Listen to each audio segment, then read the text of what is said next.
Dillerime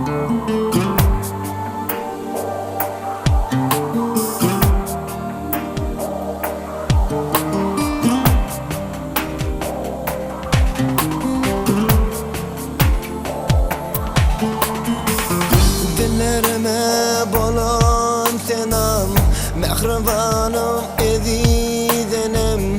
Geçirgin bolsa günem, yaşık ettim duymadım. Dost hakkında aydan evdim, dost hakkında aydan evdim.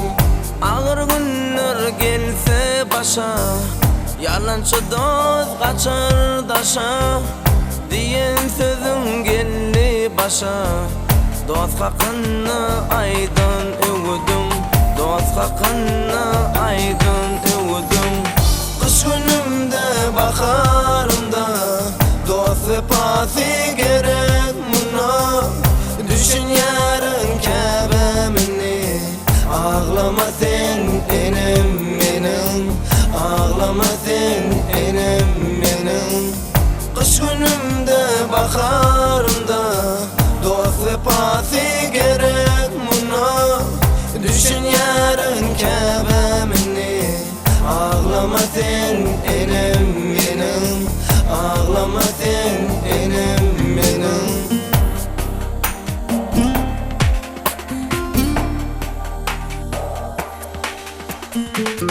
Diyerdin sen eziz oğul, yamanlardan gıras oğul.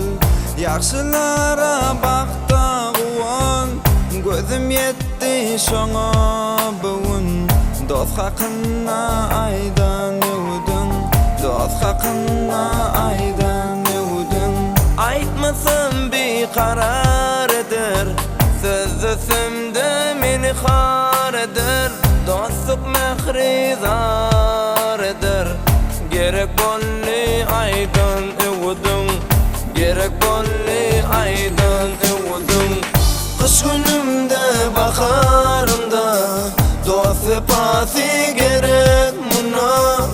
Düşün yarın kebemini, ağlama sen enem benim, ağlama sen enem benim.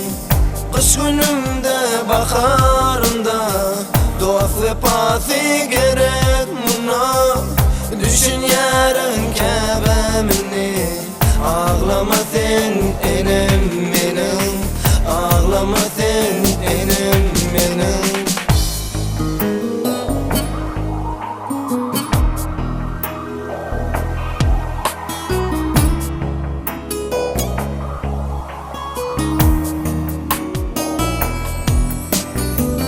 Kış günümde baharımda dost vefası gerek buna. Düşün yarın kebemini, ağlama sen enem benim, ağlama sen enem benim. Kış günümde baharımda dost vefası gerek buna. Düşün yarın kebemini, ağlama sen enem benim, ağlama sen